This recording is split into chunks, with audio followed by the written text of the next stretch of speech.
Welcome back to Stuff About Tutorial. Today we are talking about how to report inappropriate content on YouTube.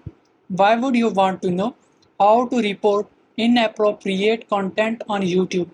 Well, maybe it is your first time using YouTube and not sure how to report inappropriate content on YouTube. So today I am going to show you how to report inappropriate content on YouTube. Check video description and I will try to leave the written instructions. Reporting inappropriate content on YouTube is quite simple and the process is easy to do. First of all, open a browser. Now write youtube.com in search bar. Here you are seeing different videos.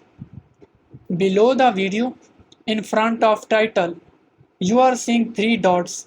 Click on it.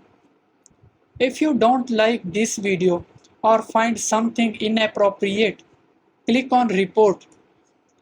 Now select a reason why you want to report this video and then click on report. Your video will be delivered to YouTube custom support.